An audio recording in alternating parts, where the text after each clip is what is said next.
JBT check. So guys, ito ano yan,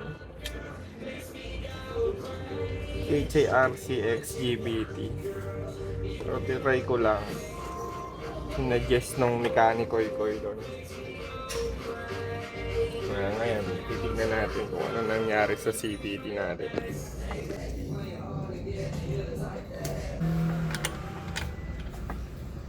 Pwede naman, tisahin muna to. Yan.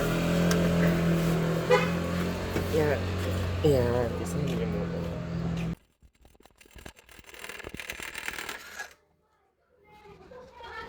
Ingat kayo dyan, guys.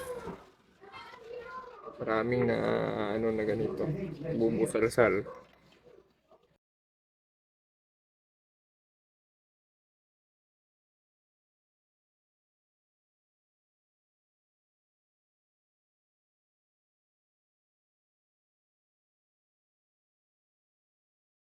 Nangyari kasi sa ano ko guys, sa JBT ko.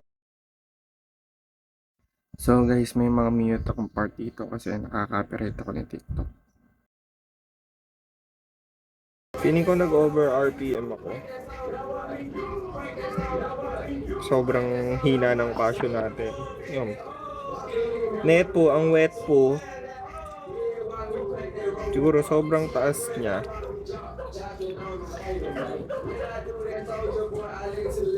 Sobrang umangat siya.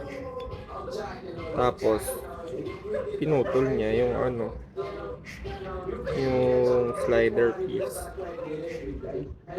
Kaya ganyan yan eh, or sadyang peki lang talaga itong punto.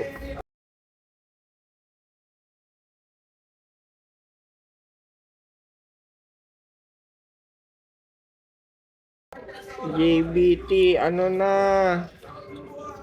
ayan o, meron pa yan o, labas pa, M3. So model nito 11204. So ito guys, pinapakita ko sa inyo yung condition ng pulley ko. Yung tinuturo ko dito guys, itong nakakabit na to, sabi nila brass daw yan. Pero itong nabili ko, yung mga bagong labas ata ng JBT is copper lang. Kaya tignan nyo guys, so nabilis na pudpud or napupulbos yung loob niya na bushing. Kaya JBT ano na, ayun na. So totonohin ba natin? Total nito, gubi na. Ina. Sobrang kapal nito, guys. Kaya ara, hindi pa ako kasi nga, pagapalit ko lang ng pool. Poron JBT kasi ako, pangunahon JBT ko na to eh. Pangunahon JBT ko na to. Kung isa, bigay sa akin, to din, dahil sa slider piece din. Pero inabot siya sa akin ng 2 years, guys. Ito naman, nabibili ko lang. Sumala lang yung ano, yung belt na ingi yung face. So, total weight,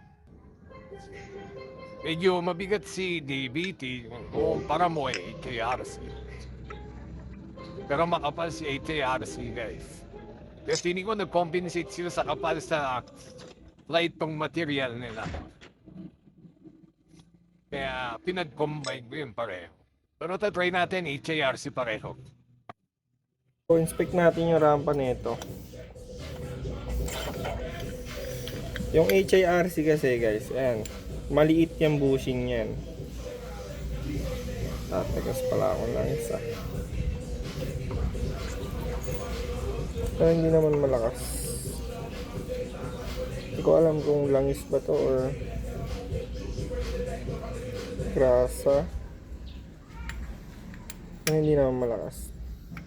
Ito guys, walang alog yan oh. Walang kakalog-kalog.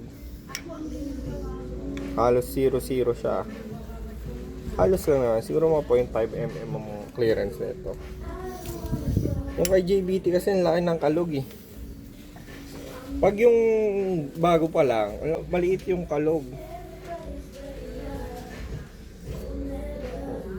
So yung sampa ng belt ko dito, hindi pa dumudulo kasi medyo natatakot pa ako, tsaka ang dami kong washer. Yan, plano ko ngayon, magbabawas ako ng washer.